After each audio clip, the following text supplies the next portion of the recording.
விருப்பத்துக்கு ஏற்ற மாதிரி சாப்பிடல. கவனிங்க, இந்த 430 வருஷம் இஸ்ரவேல் மக்கள் சாப்பிட்டாங்க, விருப்பத்துக்கு ஏற்ற மாதிரி சாப்பிடல. 430 வருஷம் இஸ்ரவேல் மக்கள் உடுப்பு போட்டாங்க, அவங்க விரும்பின உடுப்பு அவங்க போடல. 430 வருஷம் இஸ்ரவேல் மக்கள் வீடுகள்ல தங்கி இருந்தாங்க, அவங்க விரும்பின வீட்டுல தங்கி இருக்கல, எகிப்தியர் கொடுத்த வீட்டுல தங்கி இருந்தாங்க.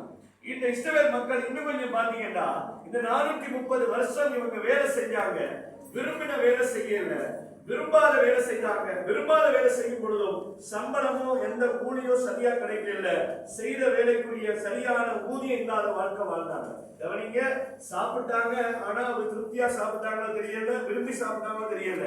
2, அவங்க உடுப்பு போட்டாங்க, விரும்பின உடுப்பை போட்டிருக்க மாட்டாங்க. 3, அவங்க வீட்டுல இருந்தாங்க, விரும்பின வீட்டுல இருந்தாங்களோ, விரும்பாத ஒரு இடத்துல இன்னொருத்தங்க கட்டி கொடுத்த வீட்டுல தற்காலிகமா வாழ வேண்டிய வாழ்க்கையில வாழ்ந்தாங்க. இன்னும் கொஞ்சம் பார்த்தா வேலை செய்தாங்க, செய்த வேலை அவர்களுக்கு நிரந்தர சம்பளம் இல்ல, செய்த வேலைக்குரிய ஊதியம் இல்ல.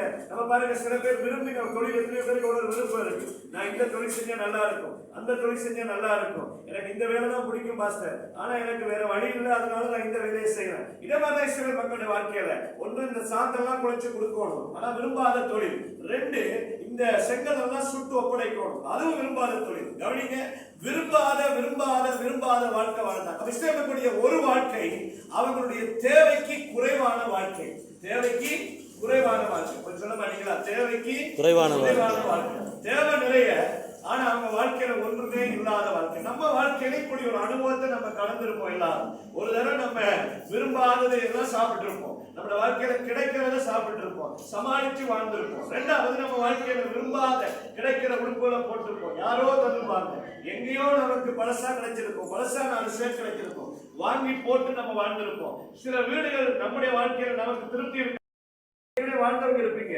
இல்லாட்டி இன்றைக்கு இந்த வாழ்க்கையை நீங்க வாழ்ந்து கொண்டிருக்கவங்க இந்த இடத்துல இருப்பீங்க. நம்முடைய வாழ்க்கையில இப்பேற்பட்ட சூழ்நிலைகள் எல்லாருடைய வாழ்க்கையிலும், என்னுடைய வாழ்க்கையிலையும் நான் இப்பேற்பட்ட சூழ்நிலைகள் எல்லாம் கடந்திருக்கிறேன். இஸ்ரவேல் மக்களும் 430 வருஷம் இப்படி வாழ்க்கையை வாழ்ந்தாங்க. நம்முடைய வசனம் என்ன?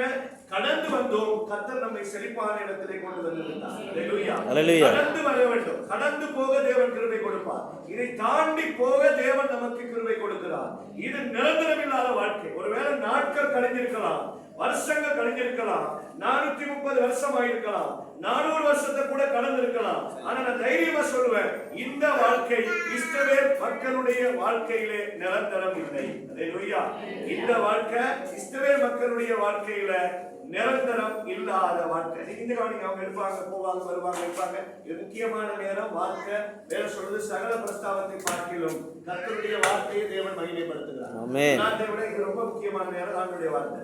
நீங்க அங்க பார்க்காம நீங்க இங்க ஆண்டுடைய வார்த்தையை செவி கொடுப்போம். என்ன எல்லாத்தையும் விட முக்கியம் தேவனுடைய வார்த்தை. ஆமென். ஆமென். ஆமென். நல்லா கவனிங்க, இவங்க வாழ்க்கையில இப்ப 430 வருஷம் நாட்கள் கடக்குது, ஆண்டுகள் கடக்குது. ஆனா நிரந்தரம் இல்லாத வாழ்க்கையில ஆண்டு கடந்தாலும் நாட்கள் கழிஞ்சாலும் ஒரு நாள் அது கடக்க வேண்டி நம்ம தாண்டி போய் இன்னொரு வாழ்க்கையை தேவன் நமக்கு வைத்திருக்கிறார் என்பதை நம்ம விசுவாசிப்போம். அல்லேலூயா. இன்னொரு வாழ்க்கையை தேவன் நமக்கு கொடுக்க வல்லமை உள்ளவராய். இந்த இஸ்ரவேல் ஜனங்கள் எல்லாரும் நமக்கு தெரியும், தேவ சமூகத்திலே கூக்குரல்றாங்க, ஆண்டவரே எங்களுடைய பிரச்சனைகளை பாருங்க, இந்த அடிமைத்தன வாழ்க்கையை பாருங்க, ஆண்டவரே இந்த எகிப்தியர்களை துன்பப்படுத்துகிறத பாருங்க, எங்களால சகித்துக் கொள்ள முடியலையே என்று சொல்லி தேவனை நோக்கி முறையிட்டார்கள். முறையிடும் சத்தம் தேவனுடைய சந்நிதியிலே கேட்ட பொழுது கர்த்தர் மோசேயை எடுத்து மோசேயோடு பேசி தேவன் இந்த வாழ்க்கையிலிருந்து அவர்களை வெளியே கொண்டு வந்தார். எத்தனை சொல்றீங்க, இந்த வாழ்க்கையிலிருந்து என்னை ஒரு நாள் ஆண்டவர் இன்னைக்கு வெளியே கொண்டு வந்தார்? இல்லாட்டி இந்த வாழ்க்கையிலிருந்து ஒரு நாள் என்னை ஆண்டவர் இஸ்ரவேல் ஜனங்களை கொண்டு வந்தது போல நிச்சயமாய் தேவன் உங்களை கொண்டு வருவார். வார்த்தை என்ன? கடந்து வந்தோம், கர்த்தர் நம்மை செழிப்பான இடத்திலே கொண்டு வந்து விட்டார். ஆமென். ஆண்டவர் நம்மை கடக்க பண்ணுகிறார். சில சூழ்நிலைகள், சில பிரச்சனைகளை கடக்க பண்ணுகிறார், சில தேவைகளை கடக்க பண்ணுகிறார், சில குறைவுகளை கடக்க பண்ணுகிறார், சில போராட்டங்களை கடக்க பண்ணுகிறார். குறைச்சலின் வாழ்க்கையை தேவன் கடக்க பண்ண விரும்பினார். ஆன்மீக சிறவைக்கு நீடிக்கலாம் அவங்க வாழ்க்கையில.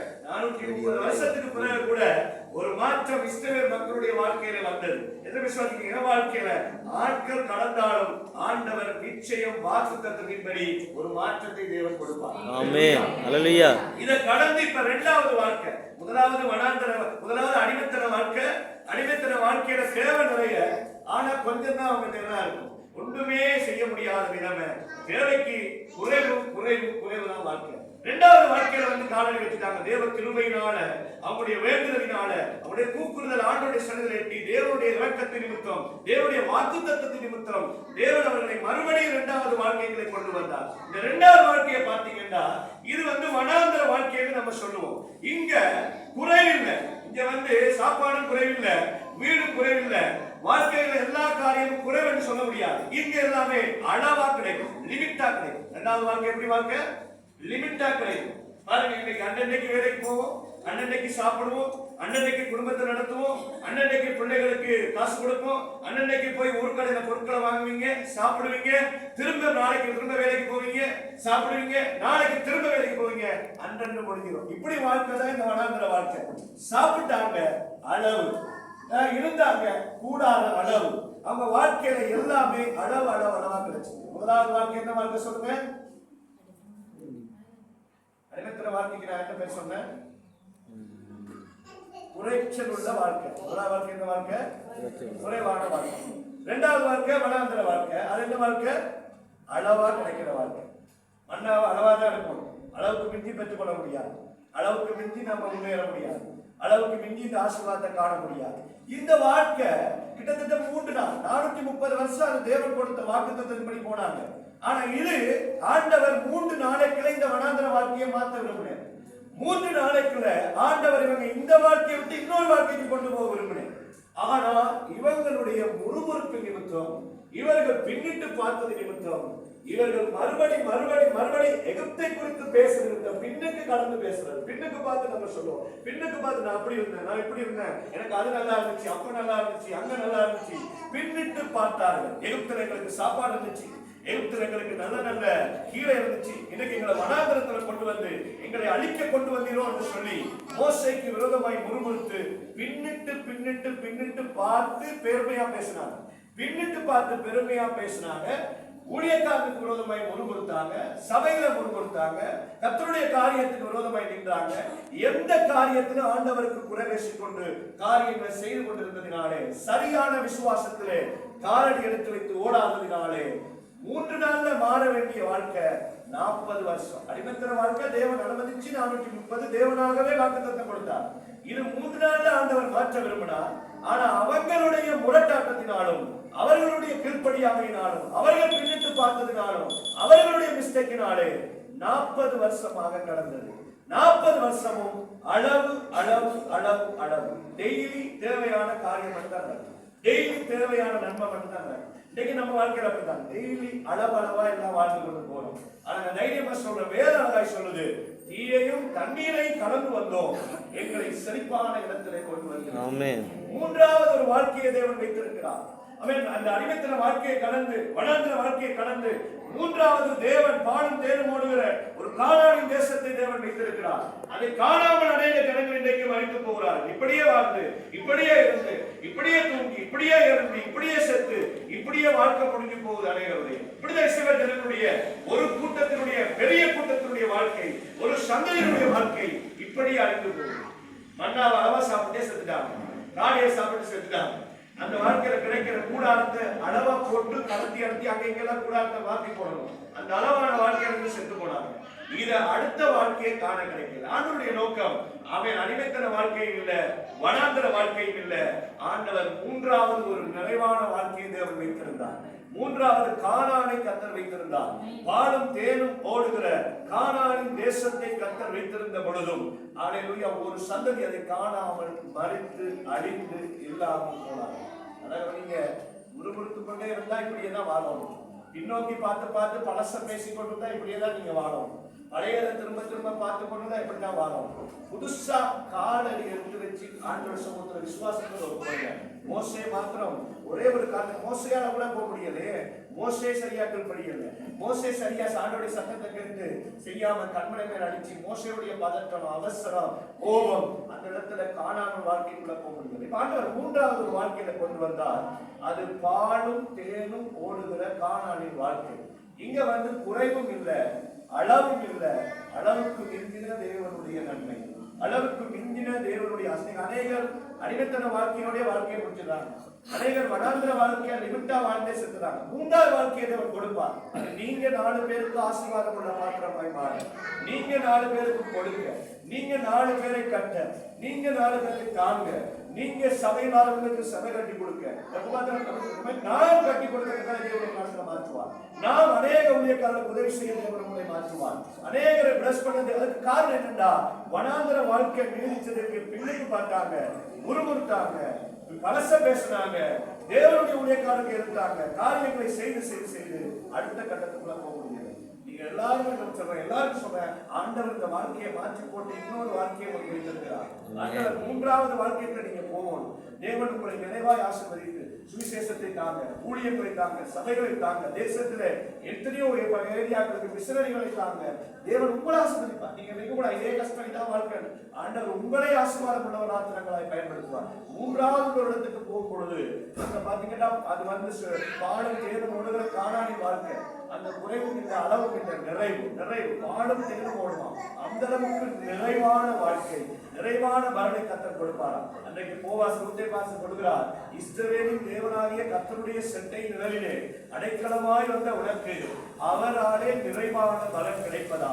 நிறைவான பலனை தேவன் கொடுப்பதற்கு, நிறைவான நன்மைகள், நிறைவான ஆசீர்வாதங்களை தேவன் கொடுப்பதற்கு 3வது வாழ்க்கைக்குள்ள நீங்க போகணும். 3வது வாழ்க்கைக்குள்ள போவீங்களா இருந்தா விசுவாசத்தோட போகணும். யோசுவாவும் காலேபும் 3வது வாழ்க்கைக்குள்ள போனாங்க. அடுத்த சந்ததி 3வது வாழ்க்கைக்குள்ள போனாங்க. அது நிச்சயமாய் நீங்க 4 பேருக்கு ஆசீர்வாதம் உள்ள பாத்திரங்களை தேவன் உங்களை பயன்படுத்துவாங்க. அடிமைத்தன வாழ்க்கை மாறணும், குறைவுள்ள வாழ்க்கை, இன்னைக்கு அளவா வாழ்ற வாழ்க்கை மாறணும். அந்தவரை நாம் கூட நிறைவா அந்தவரை எல்லாம் திருப்தியா சாப்பிட்டு வாழ்ந்து அநேகருக்கு கொடுத்து அநேக ஊழியர்களை தாங்கி விசேஷத்தை தாங்கி தேவன் ராஜ்யத்தை கட்டுறதுக்கு நானும் ஒரு பங்காளியாய் கர்த்தர் நம்மையும் பயன்படுத்துவாராங்க. சொல்றது நான் தீயையும் தண்ணீரையும் கடந்து வந்தோம். கர்த்தரை செழிப்பான இடத்திலே கொண்டு வாழ்க்கையை அர்ப்பணிப்போம். அடுத்த சமூகம் கொடுப்போம். கர்த்தருடைய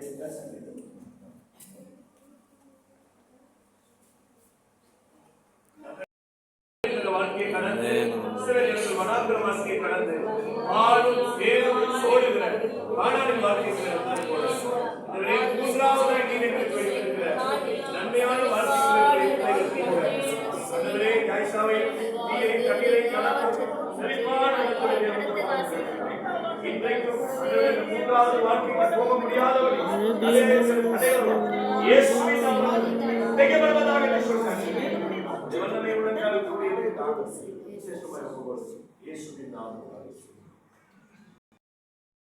தேவனுடைய வல்லமை உள்ள கரம் வெளியாக தேவனுடைய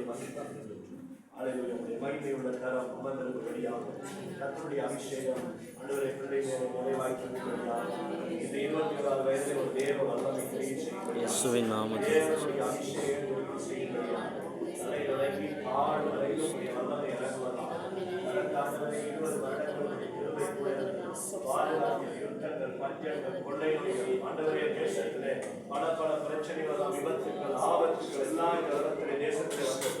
அநேக இந்த வயசில் வந்த பிறந்த இவரோடு கூட பிறந்த பிள்ளைகள் எத்தனையோ பேர் தேசத்திலே மறைத்தார்கள். ஆனால் தேவனுடைய நோக்கமும் திட்டமும் வைத்திருக்கிறபடினால் உங்களுடைய கருத்தில் நாங்கள் நன்றி செலுத்துகிறோம். 21வது வயதில் உங்களுடைய மகிமை கருத்தின் மேலாய் ஒப்புக் கொடுக்கிறோம். வல்லமை கருத்தின் மேலாய் ஒப்புக் கொடுக்கிறோம். அவருடைய ஆவி ஆத்மா சரீரம் முழுவதும் தெய்வீக வல்லமை இறங்குவதா, தெய்வீக அபிஷேகம் இறங்குவதா, பரிசுத்த ஆவியானுடைய அபிஷேகம் இறங்குவதா. புதிய வருடத்திலே ஆண்டவர் தேவ சித்தத்தை அறிந்து கொள்ள உலகம் அதை நிச்சயம் ஆசை ஒழிந்து போகும். தன்னுடைய சித்தத்தின்படி செய்கிறவனோ என்னென்றைக்கும் இறைப்பான் என்ற வார்த்தை ஆண்டவரே உடைய சித்தம் என்ன என்பதை அறிந்து வழியிலே போகிறவனுக்கு பூர்வ பாதைகள் என்பதை விசாரித்த ஆண்டவரே அந்த பாதைக்கு திரும்பத்தக்கதான தேவ வல்லமை கிரியை செய்யும்படியாக நாங்கள் செபிக்கிறோம். ஆண்டவர் இப்பொழுது மகள் கடந்து வந்த எல்லா பாதைகளை தாண்டி தீயையும் தண்ணீரையும் கடந்து வந்தோம். இதை கொடுத்த வார்த்தையின்படியே செழிப்பான இடத்தில் எங்களை கொண்டு வந்திருக்கிறேன். அடிமைத்தன வாழ்க்கையை தாண்டி வனாந்திர வாழ்க்கையை தாண்டி வாழ்ந்தேனோடுகிற காணானிலே அநேகருக்கு ஆசீர்வாதம் உள்ள பாத்திரமாய் தேவன் பயன்படுத்துகிறார். புதிய ஆண்டிலே புதிய கிருபை, அபிஷேகம், வரங்கள், வல்லமைகள், கிருபை ஊழியர்கள் நடத்தபடியாக நான் சொல்கிறேன். இரட்டிப்பான ஒரு அபிஷேகத்தோடு அன்றைக்கு ஆண்டவரை எலிசா எழுப்பினது போல முதலாவது ஆண்டவரே எலிசாவின் மேலே விடப்பட்ட சால்வை அவனுக்கு அழைப்பை ஆண்டவரை உறுதிப்படுத்தினது. இரண்டாவது அவர்கள் விழுந்த சால்வை அதிகாரத்தை வல்லமையை கொடுத்தது போல ஆண்டவரே இரண்டாவது முறை தேவன் கொடுக்கிற வாய்ப்பை சரியாய் பயன்படுத்தி ஆண்டவருடைய வல்லமை வரங்களோடு உமக்காய் ஆவியிலே அனல் கொண்டு பயன்பட தேவனை வெளிப்படுவதாக. குடும்பத்துக்கு விரோதமாய், ஊழியத்துக்கு விரோதமாய், சபைக்கு விரோதமாய், இந்த பிள்ளைகளுக்கு விரோதமாய் கிரியை செய்கிற எல்லா பிசாசின் கிரியைகள், மனுஷ கிரியைகளை இயேசுவின் நாமத்திலே கட்டிக்காக்கிறோம். வல்லமை உள்ள கருத்துக்கு நேராக ஒப்புக்கொள்கிறோம். இயேசுவின் நாமத்திலே ஆசீர்வதித்து ஜெபிக்கிறோம் நல்ல பிதாவே. ஆமென். ஆமென். யாரும் சேர்ந்து சொல்லுவோம்.